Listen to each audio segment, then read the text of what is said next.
Hello. ഞാനൊരു 20 days vacation മസ്കറ്റിൽ കഴിഞ്ഞിട്ട് തിരിച്ച് ചെന്നൈയിലെത്തി. ഞാനൊരു ദിവസമേ കൊച്ചിയിൽ നിന്നുള്ളൂ. പിറ്റേന്ന് തന്നെ ചെന്നൈയിലെത്തി. ഇപ്പോൾ ചെന്നൈയിലെത്തിയിട്ട് 2-3 ദിവസമായി. പക്ഷേ എന്നാലും കാര്യങ്ങളൊന്നും അങ്ങോട്ട് ട്രാക്കിലായിട്ടില്ല. ഡാൻസ് പ്രാക്ടീസ് ആട്ടെ, ജിമ്മിൽ പോകുന്നതാട്ടെ.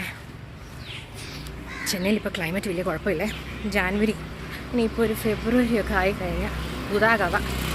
അയ്യോ, പുറത്തും ഇറങ്ങണ്ടായിരിക്കും. ഈ സ്വെറ്റിൽ, ഈ ചൂടിൽ ഡാൻസ് പ്രാക്ടീസ് ചെയ്യേണ്ട കാര്യമൊന്നും ആലോചിക്കും. പക്ഷെ ഒന്നും പറയാൻ പറ്റില്ല. അത് തന്നെയാണ് ചെന്നൈയിലുള്ള താമസിക്കുന്ന എല്ലാവരുടെയും അവസ്ഥ.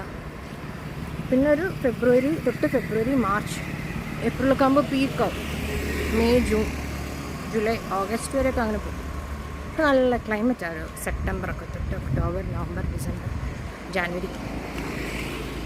അപ്പം ഞാൻ വന്നിട്ടൊന്നും ട്രാക്കിലായില്ല. ഞാൻ ഒന്നും നടക്കാൻ ഇറങ്ങി ബസന്റ് നഗർ ബീച്ചിലോട്ട്.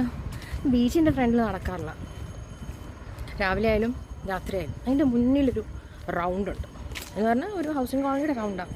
ഞാൻ പലപ്പോഴും അവിടെയാണ് നടക്കാറ്. ഞാൻ ആക്ച്വലി കുളിക്കാൻ എണ്ണയൊക്കെ പറ്റി. പക്ഷേ അപ്പോഴെനിക്ക് തോന്നി ഒന്ന് നടക്കാനിറങ്ങാമെന്ന്. അതാ മുടിയൊക്കെ ചപ്പിരിക്കണേ, ഇങ്ങനെ പറ്റി പിടിച്ചിരിക്കണേ.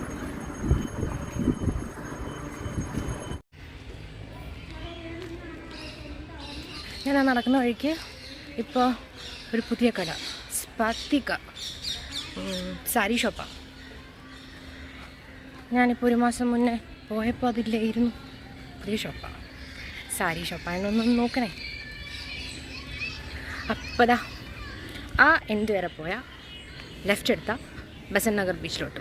ഞാൻ അതിന് മുന്നേ അവിടെ വരെ പോയിട്ട് ലെഫ്റ്റ് എടുത്തിട്ട് ബീച്ചിലോട്ട് ഒന്ന് പോയി ബീച്ചിൻ്റെ ഒരു ചെറിയ വീഡിയോ എടുത്തിട്ട് ഞാൻ നടക്കുന്ന റൗണ്ടും കാണിക്കാം.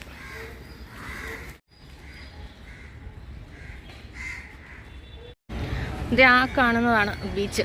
അതിനോട് ചേർന്നൊരു പാർക്ക്. ഇപ്പോൾ ഈ ഞായറാഴ്ച വൈകിട്ടായതുകൊണ്ടല്ല, എല്ലാ വൈകിട്ടും ഇത്ര തിരക്ക് തന്നെയാണ്.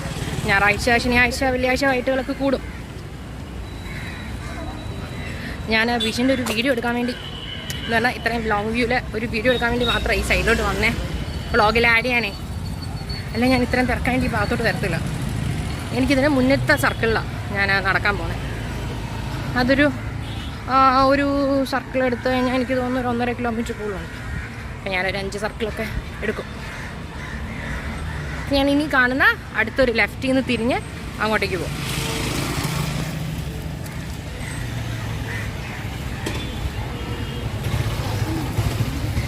എനിക്ക് ഇത്രയും ക്രൗഡുള്ളപ്പോൾ ബീച്ചിൽ പോകുന്ന ഇഷ്ടമല്ല.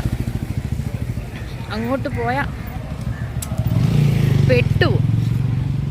ഈ ലെഫ്റ്റ് എടുത്തപ്പോൾ ഇത്തിരി കഴിഞ്ഞുള്ള ലെഫ്റ്റായിപ്പോയി. അതുകൊണ്ട് ഞാൻ ഇനി കുറച്ച് ലെഫ്റ്റ് കൂടുതൽ നടക്കണം, എങ്കിലേ ഞാൻ നടക്കുന്ന റൗണ്ട് അബൌട്ട് കിട്ടും. അപ്പം അതുകൊണ്ട് ഇനി കുറച്ച് കൂടുതൽ നടക്കണം ലെഫ്റ്റിലോട്ട്. അതാണ് ബസന്റ് നഗർ ബസ് ഡിപ്പോ. ഇതൊരു ചെറിയ, ഭയങ്കര വലിയ ബസ് ഡിപ്പോ ഒന്നുമല്ല. ഇതിന് ചുറ്റുമുള്ളൊരു സർക്കിളാണ് ഞാൻ നടക്കുന്നത്. ഓട്ടോക്കാർ ആര് പോയാലും സ്ലോ ഡൗൺ ചെയ്യും, വണ്ടിയിൽ കയറാനാണെന്ന് വെച്ചിട്ടേ. അങ്ങോട്ട് കയറാനാണെന്ന് കണ്ടാ ചോദിക്കുന്ന കാശാണ്. ഇപ്പം ചെറിയ ഡിസ്റ്റൻസ് ആയിരിക്കും, ഒരു 250 രൂപയൊക്കെ ചോദിക്കും. ഈ കയ്യിൽ 2 ബാഗേജ് ഉണ്ട്, 500-600 രൂപയ്ക്കാവും. അപ്പോൾ ഈ ചെന്നൈയിൽ എന്ന് പറഞ്ഞാൽ ഇവർ ഈ ഊബർ ഒലയൊന്നും വിളിച്ചാൽ ഇവർ വരാതെ ഇവരൊരു സർക്കിളായിട്ട് വർക്ക് ചെയ്യും. വിളിച്ചാൽ കിട്ടാത്തപ്പോൾ നമ്മൾ ഇവരെ തന്നെ എടുക്കാൻ ടെംപ്റ്റഡ് ആവും. ഞാൻ ബാംഗ്ലൂർ ഒന്നും പോയാൽ പക്ഷേ ഈ വിഷയമില്ല. ചെന്നൈയിൽ ഒരു പ്രോബ്ലമാണിത്. ഓട്ടോ, ഇനിയിപ്പോൾ ഓട്ടോ കയറിയെന്നിരിക്കട്ടെ, ഇവർ ഊബറിൽ വന്നിട്ട് അപ്പോൾ അവർ ചോദിക്കും 100 രൂപ കൂടെ തരുമോ എന്ന് ചോദിക്കും. ഇതൊരു പതിവാത്. ഇപ്പോൾ ഒരു പീസ്ഫുൾ ആയിട്ടുള്ള ഏരിയ കയറി. ഇനിയിപ്പോൾ എനിക്ക് സുഖമായിട്ട് നടക്കാം. ഞാൻ ആ ബീച്ചിൻ്റെ എവിടെ പോകേണ്ട അത്രയും തിരക്കുണ്ടത്. ഇനിയിപ്പോൾ ഞാനിത് ഇങ്ങനെ കറങ്ങിയെടുക്കുമ്പോൾ മറ്റേ സൈഡ് സെയിം, ഇതിൻ്റെ മറ്റേ സൈഡ് വരുമ്പോൾ എനിക്ക് കുറച്ച് തിരക്കായിരിക്കും. ഞാനങ്ങനെ എൻ്റെ നടത്തമൊക്കെ കഴിഞ്ഞു. ഞാൻ 3-4 റൗണ്ട് നടന്നു. നല്ല ഇരുട്ടായി. വൈകിട്ട് സമയമായതുകൊണ്ടേ റോഡിലും തിരക്കാം. അപ്പോൾ നമുക്ക് സ്ലോ ആയിട്ടല്ലേ നടക്കാൻ പറ്റും. മോർണിംഗ് ആകുമ്പോൾ ആ തിരക്കില്ലല്ലോ. ഇനിയിപ്പം നാളെ രാവിലെ 5:30 ആകുമ്പോൾ ഇതുപോലെ ഇതേ സർക്കിൾ ഓടാൻ വരണമെന്ന് വിചാരിക്കുന്നു. അറിയില്ല. പിന്നെ ജിമ്മിലും പോകും ഒരു 9:30 ആകുമ്പോൾ. ഇതൊക്കെയാണ് ഷെഡ്യൂള്. പക്ഷേ ചിലപ്പോഴൊക്കെ മാറും.